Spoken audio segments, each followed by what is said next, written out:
कानी बहू। किशोरी लाल जी के बेटे राघव की शादी की बात जगह जगह चल रही थी, लेकिन किशोरी लाल जी को कोई लड़की पसंद ही नहीं आती थी। और उसकी एक ही वजह थी, किशोरी लाल जी का लालची होना। उनको लड़की वालों से मोटा दहेज चाहिए था और इसी चक्कर में एक दिन वो एक बहुत पैसे वाले के घर अपने बेटे का रिश्ता लेकर पहुंचे। उस आदमी का नाम था ओम प्रकाश। देखिए किशोरी लाल जी, मेरी एक ही बेटी है और मेरी सारी संपत्ति जायदाद सब कुछ मेरी बेटी नैना का ही है। पापा, नाम से लगता है बहुत खूबसूरत होगी। कितना अच्छा नाम है ना, नैना। ओ, वैसे बात तो सही है आपकी।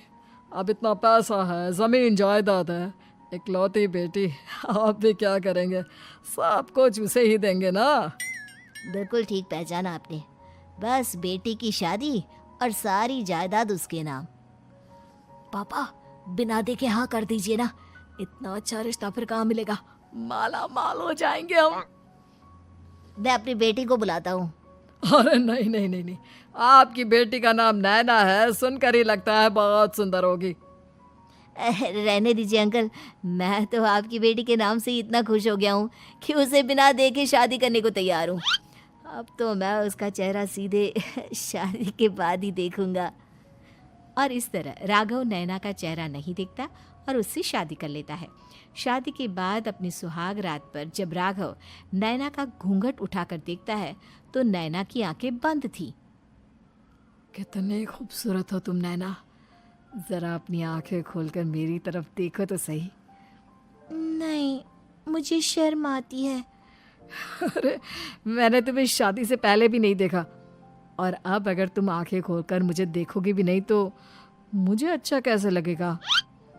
इससे पहले कि नैना अपनी आंखें खोलकर राघव की तरफ देखती, अचानक से लाइट चली गई और राघव नैना को पूरी तरह से देख भी नहीं पाया। अगली सुबह नैना राघव के लिए नाश्ता बनाकर लेकर आई। अरे ये क्या, आधा पराठा सीका हुआ है और आधा बिल्कुल कच्चा।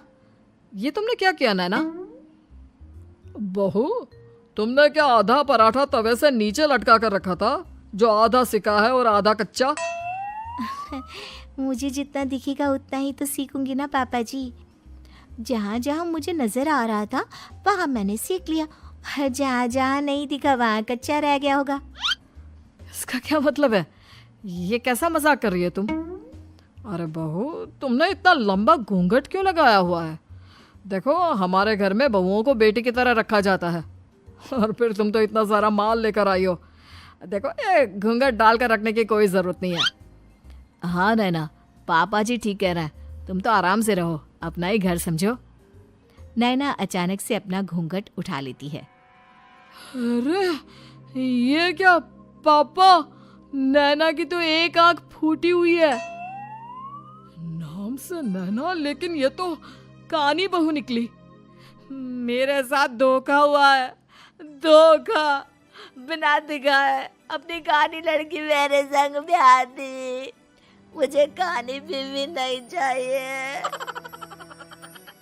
मुझे अभी ओम प्रकाश जी से बात करनी पड़ेगी। आखिर उन्होंने मेरे साथ ऐसा किया क्यों? अरे, आप लोगों ने ही तो पापा से कहा था कि आप लोग शादी से पहले मुझे देखना नहीं चाहते। अब मेरे पापा पर क्यों इल्जाम लगा रहे हैं? अरे लेकिन उन्हें बताना तो चाहिए था ना कि तुम कानी हो, एक आंख से तुम्हें दिखाई नहीं देता। किशोरी लाल और राघव नाराज होकर ओम प्रकाश को अपने घर बुलाते हैं। पापा जी, ये आपने क्या किया? शादी से पहले बताया क्यों नहीं कि नैना की आंखों में परेशानी है? अरे, आप ही ने तो लड़की देखने से मना कर दिया था। और लेकिन आप बता तो सकते थे। आपको तो हमारी बेटी की प्रॉपर्टी चाहिए थी, वो भी पूरी की पूरी। अब क्या हुआ अगर उसे आधा दिखाई देता है? प्रॉपर्टी तो आपको पूरी मिल गई ना। अरे ये क्या बात हुई? मेरी शादी प्रॉपर्टी से नहीं, आपकी बेटी से हुई है। अब ये तो पहले सोचना चाहिए था, तब तो मेरी प्रॉपर्टी देखकर तुम्हारी जुबान लप लपा रही थी।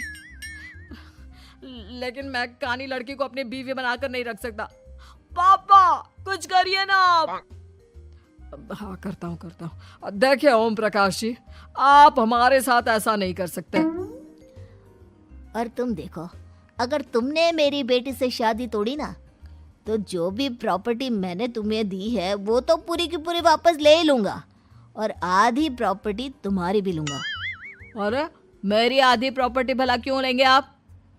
इसलिए क्योंकि मेरी बेटी को आधा नजर आता है और उसकी नज़र अभी तक तुम्हारी आधी जायदाद पर ही पड़ी है। अब तुम उसे घर से निकालोगे तो कुछ तो लेकर जाएगी ना। और अगर हम आपकी बेटी को अपने घर की बहू बना कर रखे तो? तो तुम्हारी पूरी प्रॉपर्टी तुम्हारी ही रहेगी, और जो मैंने तुम्हें दिया है ना, उसमें से बस मैं आधा लेकर जाऊंगा।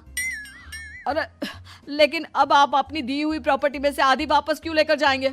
अगर मैं आपकी बेटी को अपनी पत्नी बनाकर रखने को तैयार हूं तो? इसलिए ताकि भविष्य में अगर तुम मेरी बेटी को धोखा दो तो उसके पास कुछ तो रहे जो पति का हो। वैसे मेरे पास तो बहुत कुछ है, लेकिन अपने पति की कोई निशानी तो उसके पास होनी चाहिए ना। अब अगर तुमने मेरी बेटी को कानी कहा तो तुम्हें प्रॉपर्टी भी कानी ही मिलेगी, पूरी नहीं। जमाए राजा।